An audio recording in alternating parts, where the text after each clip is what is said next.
I'm turning now to Psalm 60. Psalm number 60 and verse 1. O God, thou hast cast us off, thou hast scattered us, thou hast been displeased. O turn thyself to us again. And in our series on extraordinary psalms, we come to this psalm which deals with the terms of God's blessing. Now it begins on an extremely dismal note. In fact, the first 3 verses are dismal. And then suddenly it changes its tone, the psalm. And this has often been regarded as a mystery. Unnecessarily, I think, that it should start in this dismal way. O God, David says, thou hast cast us off. And naturally we ask the question, when did the people of God, the typical church of olden times, go through this terrible experience that is going to be described?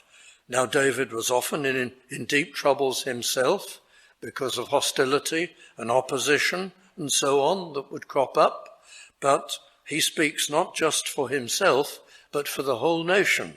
O God, thou hast cast us off. When, we ask, is this recorded in the history of the Old Testament of any time in David's reign? It isn't. There is no such time when the people as a whole were cast off during the course of David's reign, or for much of Solomon's. O God, thou hast cast us off, thou hast scattered us. Whenever, it's asked, could that have been? Thou hast been displeased. The displeasure of God was shown, which usually means the taking away of all divine tokens of his favour and his power. O turn thyself to us again. Now, it could be said that perhaps during the course of David's many battles against marauding pagan neighbours who would constantly come in and seek to overrun parts of the land and to plunder and to destroy, it might be thought that there is some unrecorded skirmish in which they suffered a very great setback, and that gave rise to these dismal words. Why have we been cast off? But there's no room for that in the history of David and in the record of 2 Samuel, an event like this. So almost inevitably, those scholars down the ages who have doubted the true inspiration and infallibility of the Bible have decided in their wisdom that this is not a psalm of David at all, and that it belongs to a much later age when the experience described in the first 3 verses may have been had, and there were terrible troubles and so on. But there's no need to take a radical view like that and to doubt the word itself. It's in the style of David. It uses here and there language which David utilizes in other psalms. It's undoubtedly a Davidic psalm, but the explanation for the dismal opening is very simple and actually brings the whole psalm to life. David is speaking very much in the past tense, not of what was going on at the time he wrote the psalm. And indeed, this brings us to the inscription above the psalm, where we learn that the psalm was written at the time that Joab returned after the defeat of Edom. Now that's recorded in 2 Samuel and chapter 8. Actually, you learn a little more about it in this little inscription than you do in 2 Samuel chapter 8, because there it's not even specifically said that Joab was the general who took Edom. It simply indicated that there was victory over Edom. And we can assume that at some time during the various defences of the nation, Edom took advantage of David being away with his forces and came in to the territory and began to plunder, and so the Senior General Joab was detached to go and look after that situation, and he did. And we're told that there were 12,000 Edomite soldiers, no doubt, who were killed in that conflict.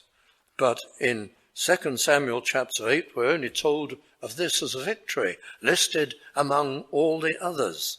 So we know when this psalm was written, it was written at the time of 2 Samuel chapter 8, where there is the listing of all the victories over various surrounding pagan nations that constantly came in and attacked and so on. And it tells us most plainly in that psalm that from that time David was triumphant, acclaimed, accepted by mostly everybody. The land was united and his reign was successful. So clearly he's looking back on what used to be the case.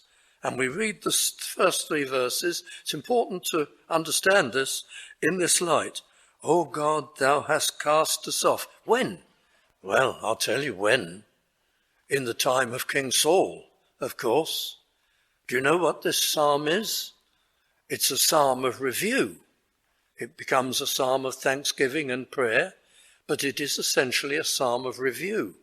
It is David inspired by God to teach the people how it came about that the land became so successful, how it came about that it was delivered from all its enemies. Well, battles still went on, but they were always won.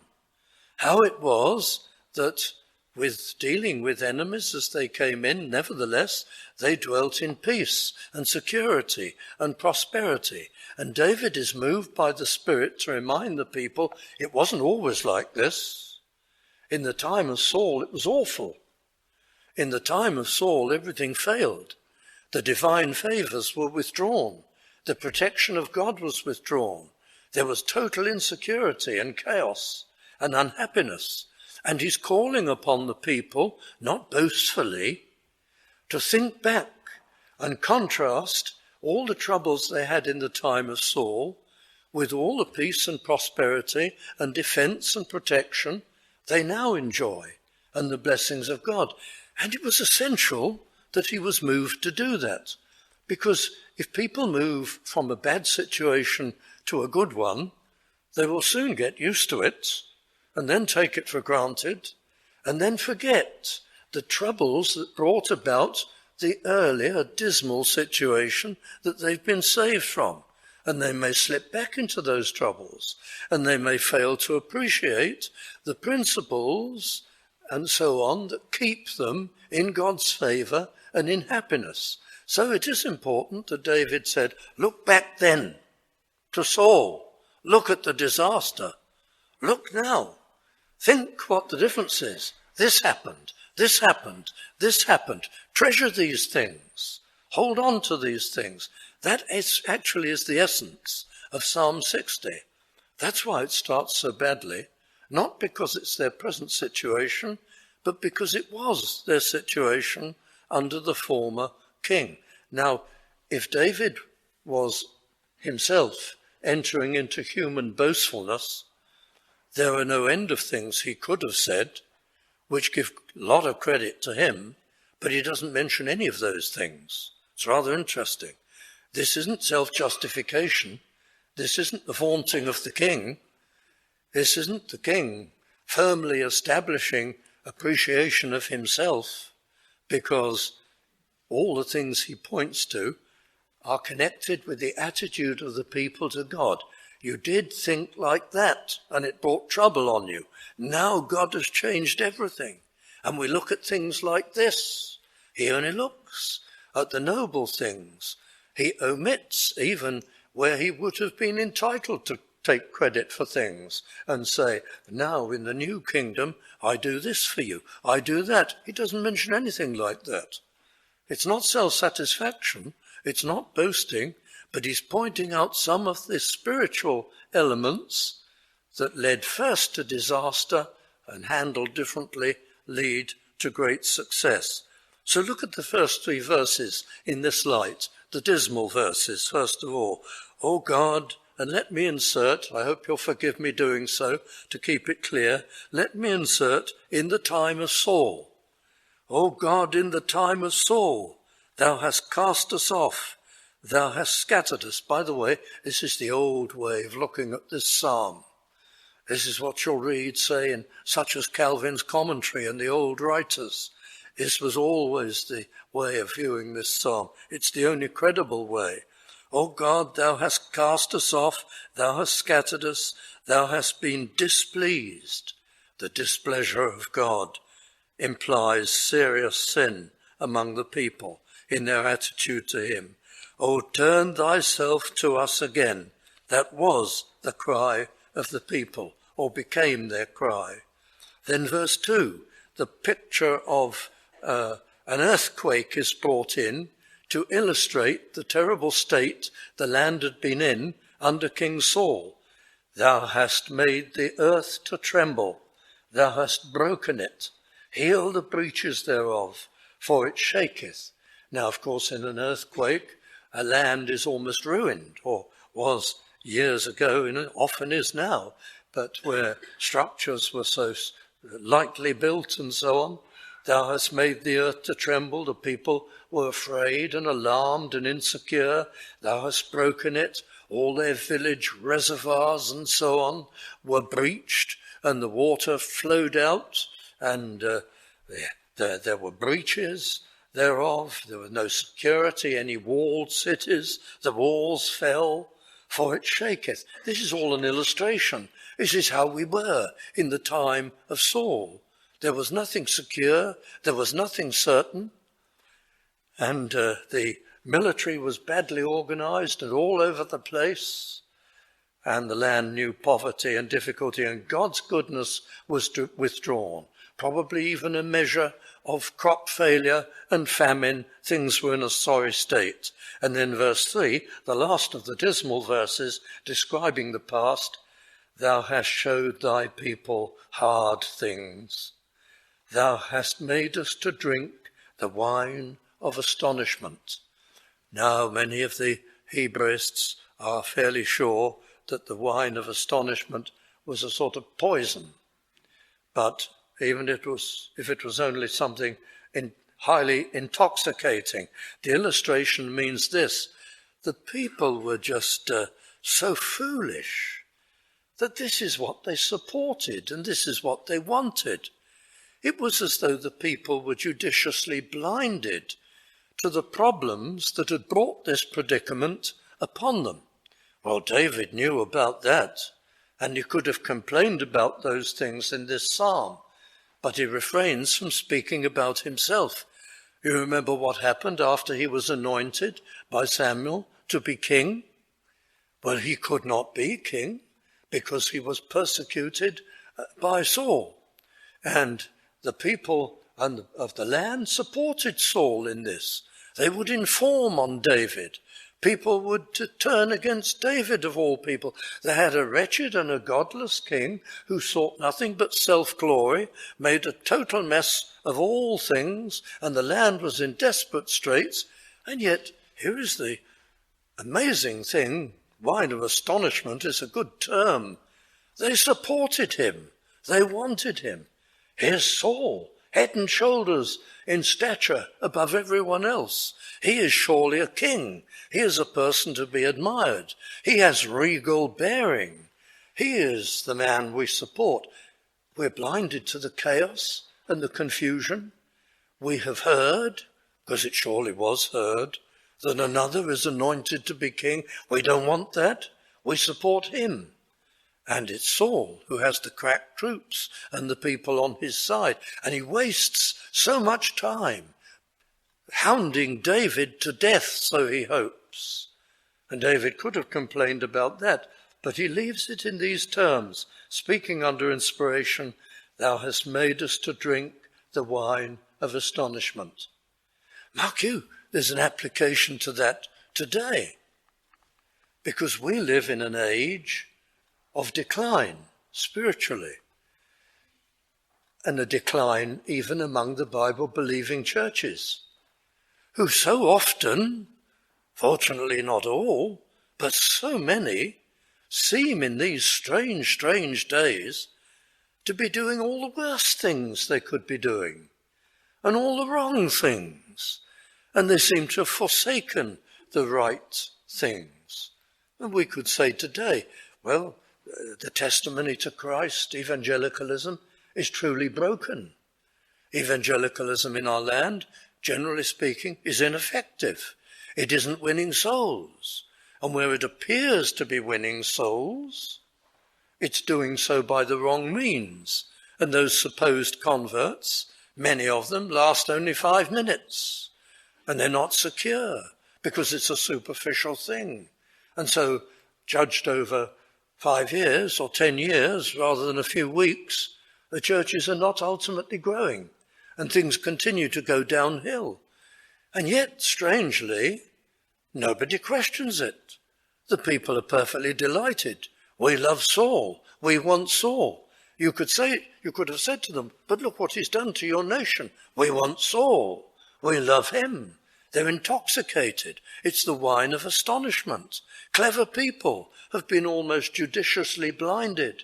And that's so today. The great experiments of today, the charismatic movement, and the havoc and chaos and ungodliness and confusion that it causes. And yet people continue, even good people, continue to support it, as though there's a sort of blinding. And the things that are done and taught and the practices followed are so often unbiblical and make no sense. But no, it continues. And then the whole contemporary Christian worship movement. Nothing could be more crazy and unproductive and against the work of Christ. And yet the people are delighted in it and support it. It's the wine of astonishment. Why is it? But this was happening in the reign of Saul in a different way. And yet, in God's goodness, there were people among them who feared the Lord. And finally, God moved and he changed the scene. And this change begins to be recorded in verse 4 of Psalm 60. Thou hast given a banner to them that fear thee.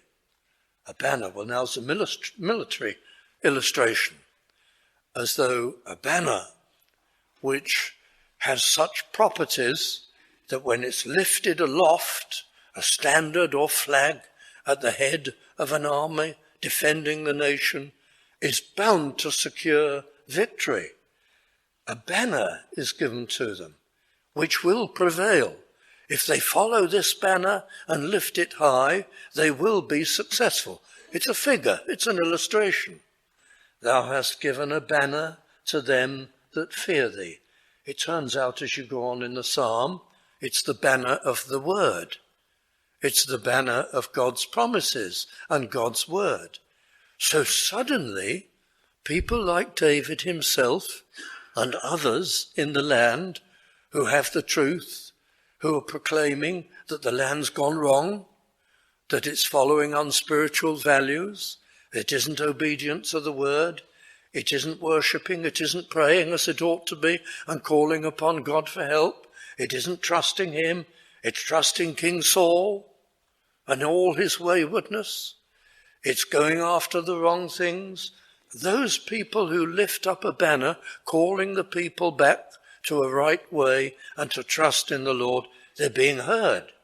All of a sudden their voices are being heard and followed. Thou hast given a banner to them that fear thee.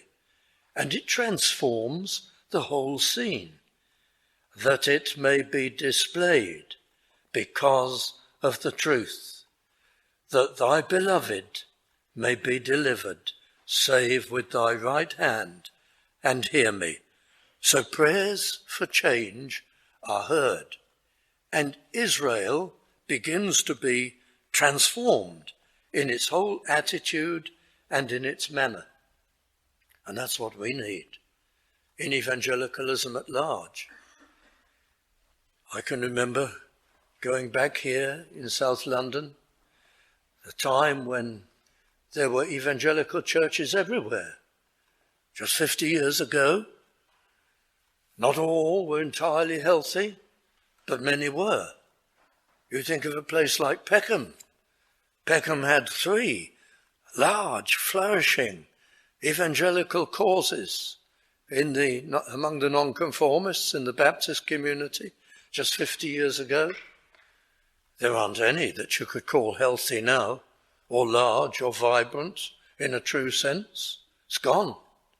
Going across from Peckham across into East Dulwich and so on, and Herne Hill, there were more. We thought things were low, but by today's standards, they were marvellous. I can think of any number of well-attended, solid, evangelical churches. Where are they today? They've gone. There were just 1 or 2 left in parlous state, almost extinct, and this church was one of them, in a very poor shape and condition. The days of great congregations and glory had been broken by the war. And here, just 50 years ago and more, we were down to about 40, 50 people in the tabernacle. It was no longer viable. The auditors at the time said the church should close. So we were in a very poor state. But one grand thing about the tabernacle, it had gone wrong, you see. It hadn't left the truth. It always remained a Bible-proclaiming church. But it had rejoined the Baptist Union, and it trusted that. All its trust post-war was in the help of the big body and denominationalism and what it could do for it and things like that. And the trust had shifted to gimmicks came in and trivialization of the gospel. And the old ways were no longer honoured. The truth was still here, but the whole methodology had collapsed from the preaching of the word and earnest prayer and serving the Lord and good works among Christian people. All that had collapsed. It was gimmicks and associations that mattered. And it brought us as a church right down to our knees. And then it came to the point where the only people left, wonderfully, were those who loved the old ways, the fuddy-duddy ways, the old discarded standards that were no longer modern. Just a few elderly people who were saying to themselves, we want to go back to the old trust and the old methods. And the Lord gave them that and enabled them to have that. And the church put the clock back, and from that moment, we would have people coming in, affected by the word, saved, deepened, until today. Now, I want to be very careful what I say, because we are a body of people who love Christ and seek to serve him. But make no mistake, we know we have many faults. We're a struggling people. We have many things we're constantly obliged to put right, so I don't want to sound complacent. But now the church is so much stronger, with record numbers of people post-war involved in Christian service, able to maintain the great Sunday school and youth outreach and things of this kind. But what's brought it about? Well, this 4th verse, thou hast given a banner to them that fear thee, that it may be displayed because of the truth. Just to return to the promises of God, to the methods of God, to the gospel preaching emphasis and the principles of the word of God, forgetting trust in man. And they, when David came to the throne, just think of some of the differences. They had to switch their hearts and their allegiance from the fine, upright King Saul, the king, every inch, the cut of a king, and all his celebrations and his self-esteem and his pomp and glory, to David. Who's King David? If he has a victory, what does he do?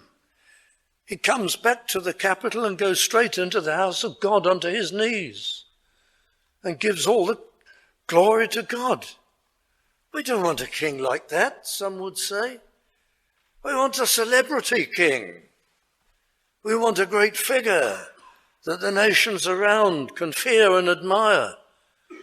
We don't want a man who's always going on his knees to God, as though he's a nobody, as though he can do nothing without God. We don't want a man who's humble and dependent. I just illustrate one of the tremendous differences. They had to get used to the idea that one of the main reasons for admiring King David was that he was a man of God. And do you know what this man does in his spare time? He writes songs. He writes psalms. What does Saul do in his spare time? Well, I suppose he's a Henry VIII type of figure in his youth, who wins jousts and duels and parades and is glorious and so on.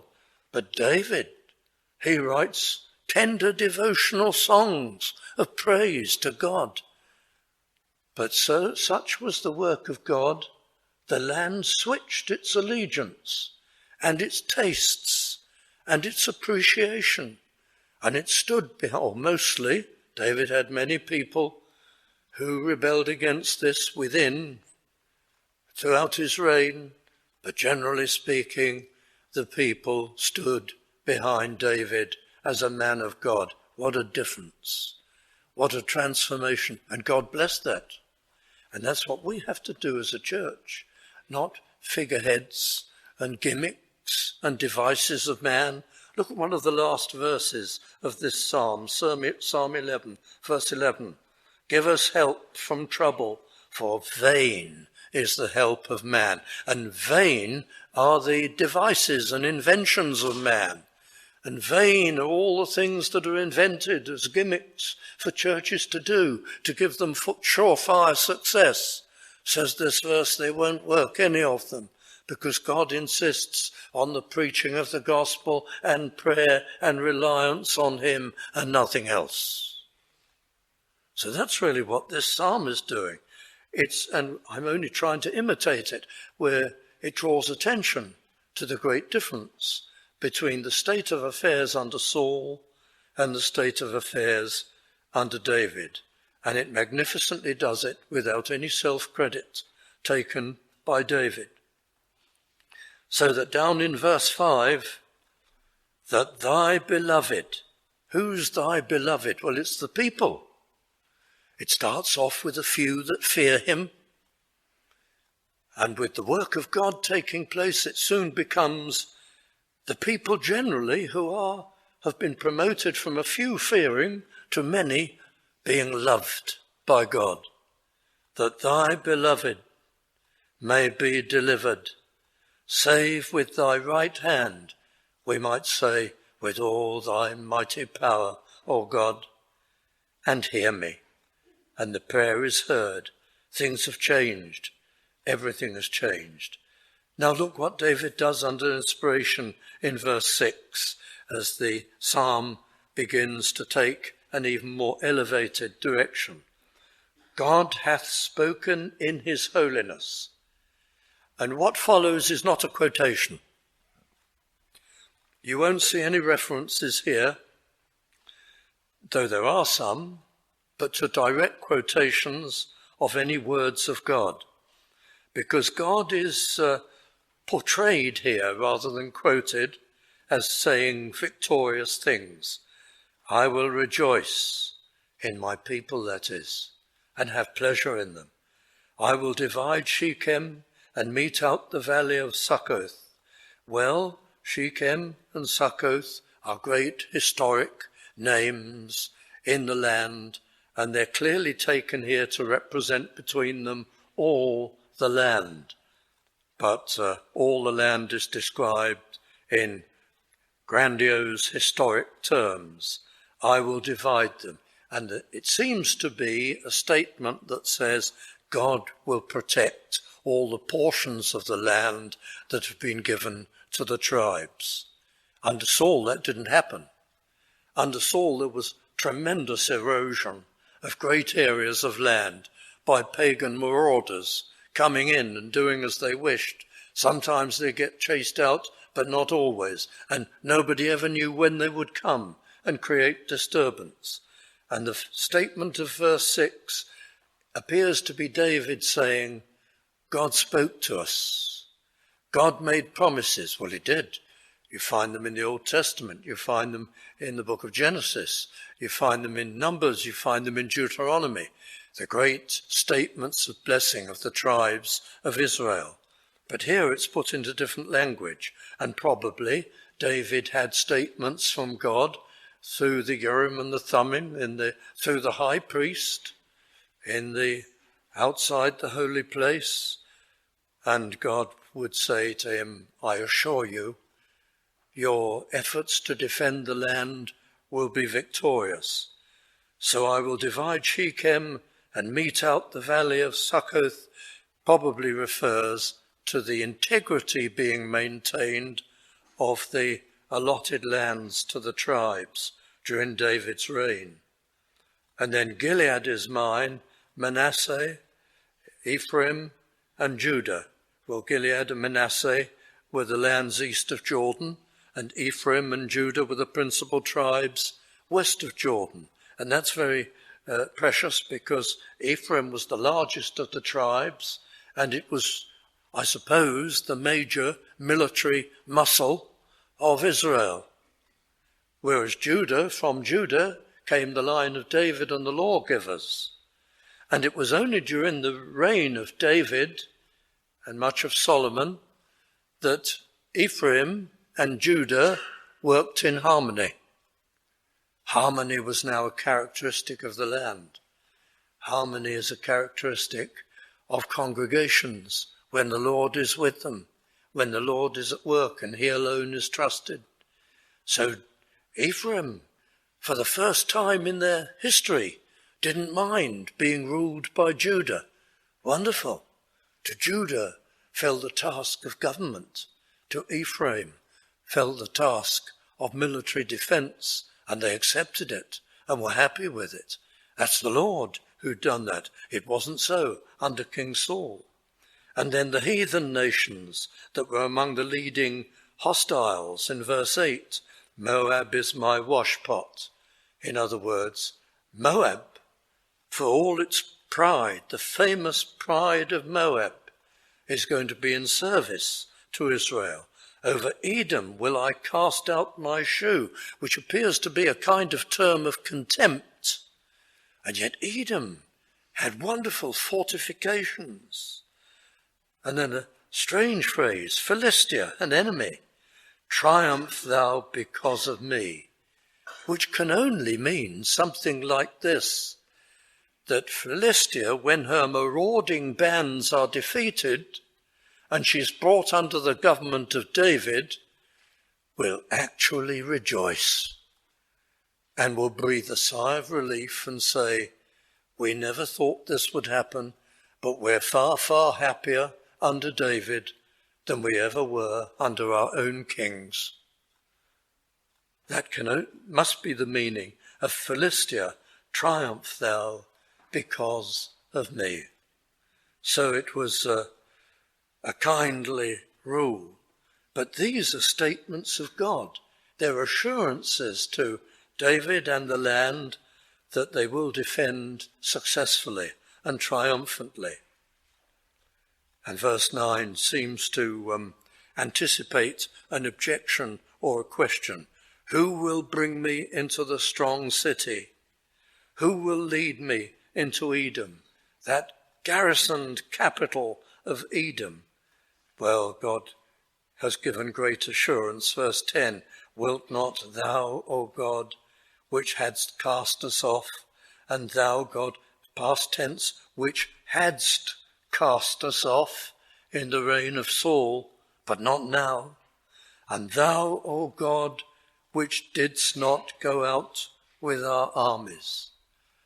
We have nothing to fear from the hostility of atheism, from all that's antagonistic to the gospel, because if we are working in God's way and we're seeking to honor him And we're looking not at human methods or human beings or even the spokesman of the gospel, but we're depending on God in prayer for blessing and success, then we will take people out of the kingdom of atheism. We will take people out of the jaws of the enemy and of Satan, and they'll be saved in ever greater numbers, just as they had great success in the typical church in those times. Verse 11, give us help from trouble, and we repeat, for vain is the help of man.